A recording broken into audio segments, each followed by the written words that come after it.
Deus, médico dos médicos. Apresentação, Dom Fernando Antônio Figueiredo. Oferecimento Ultra Farma. Tá no coração da gente. Com satisfação encontramos-nos para esse programa Deus, médico dos médicos. Você que está aí em casa, com seus familiares, amigos, conhecidos, talvez outros que você conhece e que queiram também acompanhar esse programa, telefone.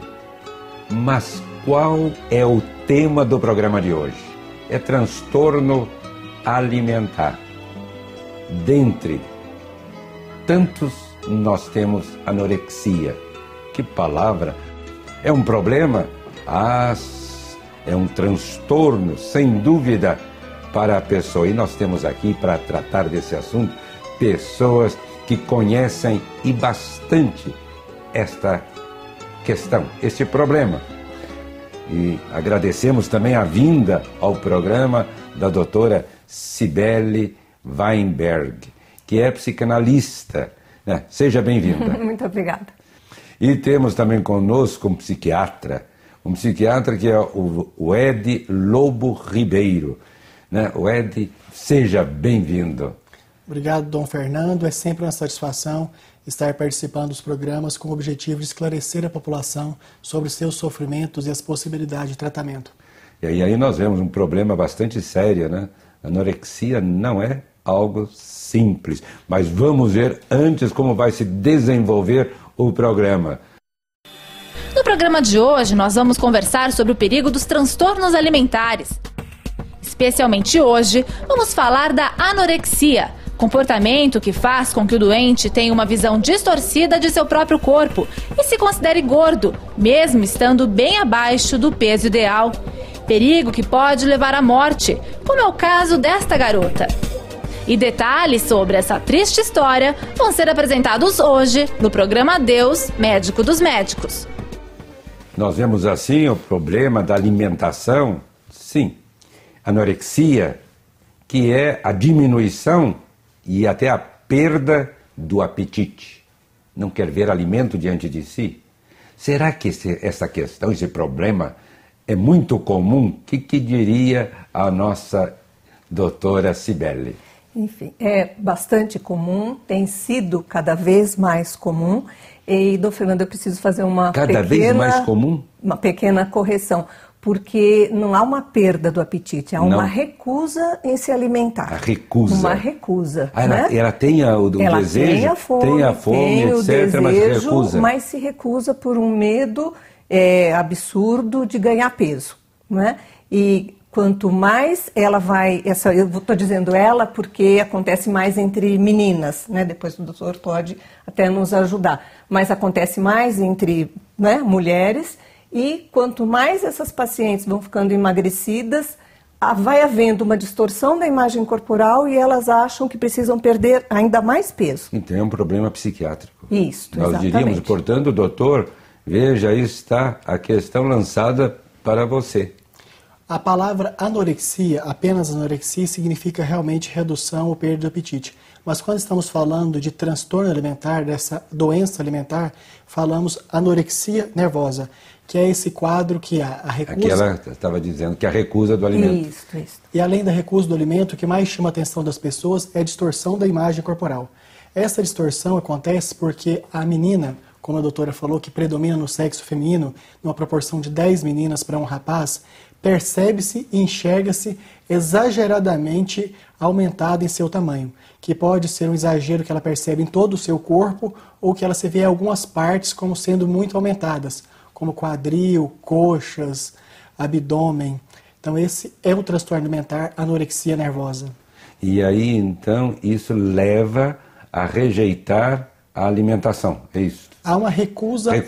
Uma recusa de aceitar o alimento, entendendo que qualquer quantia de alimento vai levar a um ganho de peso que ela entende sendo exagerado. E por esse temor de engordar, por essa preocupação exagerada com a sua forma corporal, ela passa a recusar a alimentação, mesmo mantendo o apetite, mas através de um controle muito importante sobre ele. E parece que nós temos uma matéria aí justamente sobre anorexia. Vamos lá ver o que seja. anorexia é o comportamento persistente que uma pessoa apresenta em manter seu peso corporal abaixo dos níveis esperados para a sua estatura, juntamente a uma percepção distorcida quanto ao seu próprio corpo, que leva o paciente a ver-se como gordo. Apesar das pessoas em volta notarem que o paciente está abaixo do peso, que está magro ou muito magro, o paciente insiste em negar e deseja cada vez mais emagrecer. Quem sofre esta doença costuma usar meios pouco usuais para emagrecer. Além da dieta, é capaz de submeter-se a exercícios físicos intensos, induzir o vômito, jejuar, tomar diuréticos e usar laxantes. Aos olhos de quem não conhece o problema, é estranho como alguém normal pode considerar-se acima do peso, estando muito abaixo.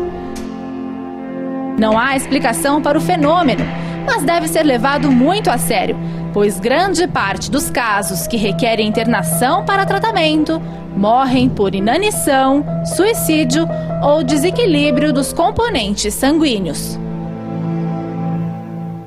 Os senhores, doutora primeira Cibele, a senhora já teve um caso sério no tratamento da anorexia? Já tive. Inclusive, eu coordeno um grupo de pesquisadores, de psicanalistas, que chama-se CEPAM. Eu posso até lhe mostrar. A gente tem uma publicação, que é essa revista, e nós fazemos um trabalho...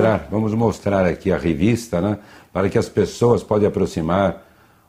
Isso, é um trabalho voluntário de um grupo de psicanalistas. Nós já atendemos mais de 150 meninas, e entre elas pacientes bastante graves, né? E o que nós ouvimos na reportagem é verdade, né? Eu acredito, é a segunda causa, não é, de morte entre adolescentes. A primeira é acidentes e a segunda é a anorexia por suicídio ou as complicações clínicas que ela acarreta.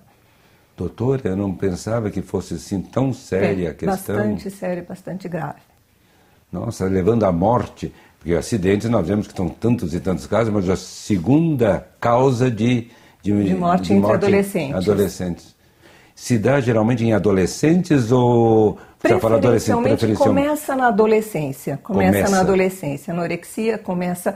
A literatura diz por volta de 12, antigamente por volta de 15 anos. Ultimamente os casos têm acontecido cada vez mais cedo. Isso se liga um pouco à vaidade ou não? Ou não há? O psiquiatra talvez pudesse nos dizer, né? Anorexia, porque quando a gente vê a preocupação no corpo, etc. O que o senhor me diz, doutor? Não é só a vaidade, né? Não é só a vaidade, mas também ali está presente, né? A anorexia nervosa, assim como as doenças mentais, os transtornos mentais de maneira geral, Dom Fernando, nós dizemos que são multifatoriais, ou seja, que tem causas desde a influência da mídia até causas biológicas, familiares, contextuais. O que a ciência não conseguiu ainda foi esclarecer a intensidade que cada um desses fatores tem para levar ao transtorno final. E é tão grave, como a doutora Cibele falou, que é uma das condições que dá ao médico o direito de internar o paciente involuntariamente, contra sua vontade, para receber o tratamento, algumas das vezes, inclusive, com dieta enteral, por sonda que ele recebe o alimento direto no estômago. É porque senão leva à morte, né? Sim. Não se alimenta. Mas que coisa tremenda, né? Mas se são fatores diversos, um tratamento se torna mais difícil, né, doutor? Que se nós pudéssemos detectar, o fator é este, que está levando à anorexia, mas o senhor diz, são diversas as causas. O tratamento de anorexia nervosa, Dom Fernando, é necessariamente realizado em equipe multidisciplinar, com a presença do médico psiquiatra, do médico clínico, dos terapeutas, como os psicanalistas, como a doutora Cibele, que é um exemplo de competência profissional, terapeuta ocupacional, enfermagem treinada. Então, por ser um transtorno complexo, ele exige também um tratamento com mais de um profissional e por longos períodos. Algumas vezes, inclusive, tem pacientes que recuperam o peso e mesmo assim permanecem em tratamento. O tratamento que a gente chama de manutenção para evitar de voltar a piorar. É porque deve dar uma certa tranquilidade à pessoa, né? Que ela veja o que ela é e valorize a si mesma.